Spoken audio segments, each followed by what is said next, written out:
So we are on our way to film a little bit more of some things we filmed this morning. This morning that shed almost got creamed, and we can explain that. Greetings. Dana and I, we took down a couple trees today, and we had one that was very difficult, and I'm not an expert by any means. I've felled trees before, but we had kind of a difficult one, and we're going to show parts of the video. The sound isn't real good on it, but we thought that we would use this as a training video. Many people live out in the country, and we just thought that it would be helpful maybe to share what we went through. And what we're really looking for is people who have experience in this that could share their experience and knowledge to make felling trees in other situations a more convenient and safer situation. And so I just wanted to explain to you what we did. We've got a little bit of video. The sound is bad on it. We're sorry. It was kind of a last minute thing. We just wanted to film it. But we had this pine tree here, and it was leaning very heavy towards this direction. And over here, there's a fence. And of course, you know, trees that are on the edge, especially pine trees, they're going to grow most of their branches out towards where there's sunlight. And so most all of the branches were on this side, and the tree was leaning quite heavily this direction. It actually was very similar to this tree behind you. Yeah, very similar to this. That's a good example. And so what we thought to do was to possibly fell it that way, but there's tree on this side, just like that one, that we thought the branches would, or the tree would hook on the branches and then push it. There's a shed over there which we didn't want to land on. And so, excuse me, what we thought we would do then is get a rope and the tractor, and I would notch the tree and we would pull it down this way. But as you can see, this tree was in the way. And so we thought, well, let's notch it this direction and we'll take it through this gap. There's no immediate tree in the way here. Well, there was a little one there, but we cut that one down. And so we thought that's what we would do. We set the tractor out there. We tied a rope about 12 to 15 feet up. And this tree, as you can see the bark, it doesn't look very good. It looked very soft to us. And so we didn't know what we were dealing with on the inside here. And so I made a very shallow notch. Again, because the tree was leaning so heavily this way, I didn't want to notch it so deep as to cause it to fall over. And because we didn't know how deep the rot was, the pine beetles have gotten into this. Yeah, the tree was dead, by the way, and the branches were falling off. And so again, we didn't know how far the rot went into the tree, but as you can see, it really is pretty good. Had we known that, I would have taken this cut deeper. And so we pulled with the rope and I started making my back cut. And what happened was the rope broke. We did get it going this way. But well, his wife was afraid that the tree was going to go the wrong way or fall on him, so she put too much pressure on the rope. And so anyway, we did have it going the direction we wanted it until the rope snapped, and then it fell onto this tree over here, which you can see on the video that my wife used the tractor to push it over, and praise the Lord, it didn't hit the shed or the fence, and it came down.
tried to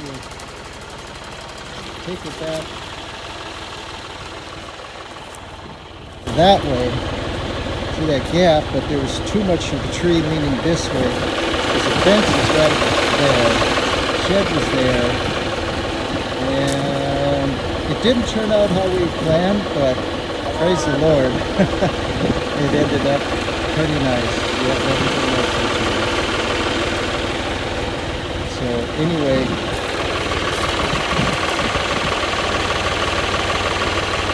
ended up over there. Too much wind, as you can see. Yeah, one thing that I think might have helped us is if we had gotten a hatchet and kind of chopped into the tree first, we would have known, we could have chopped a little on this side and a little on this side, and it would have given us a good idea of how much good heartwood we have, because that heartwood is still quite solid. So that may have helped us. We wouldn't have had to have taken the tree down as soon. That said, we really, you know, the blueberries are just beyond the fence, and you know, we really didn't want it to destroy the blueberries or the little shed, and so we thought we needed to go ahead and take it down. So that's the only other thing that I thought about was, you know, that might have helped us, that, and you know, that I didn't put as much pressure on the rope as I did. Yeah, and so those of you, I think of Mike Kruger, Robert Phillips, Greg Cover, and there may be others out there that if you would please chime in, and we want this to be a helpful learning lesson for others. And so by our misfortunes, which really God blessed, and it didn't turn out bad at all, but it could have been worse. Right. And so to avoid these things, we just thought we could use this as a training video. And so please, if anyone else has a comment or anything, please let us know. We'd appreciate it. You know, and one thing I did think of too, which would have been helpful, I didn't have my wedges with me. And I could have put some wedges in here to support this, because I didn't go so deep with my back cut right away. I left pretty wide hinge, and that's probably why it didn't pull over so easy and why it tore the rope, because the hinge was quite wide.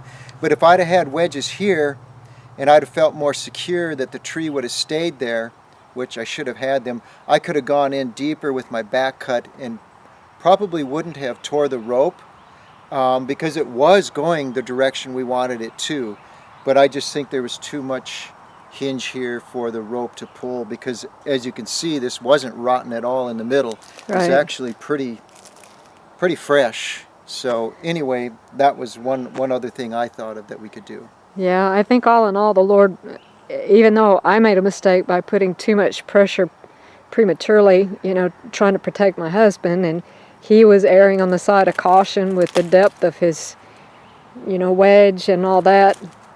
You know, the combination of our errors, the tree went to the left of this tree instead of, you know, right through here where we actually wanted it to go. It's pretty clear except for that limb. That would not have been a problem for the size of tree we were felling through here. It was actually headed that way, but again, like my husband said, because of our errors, it went to the left of this tree instead of to the right of it and got hung up.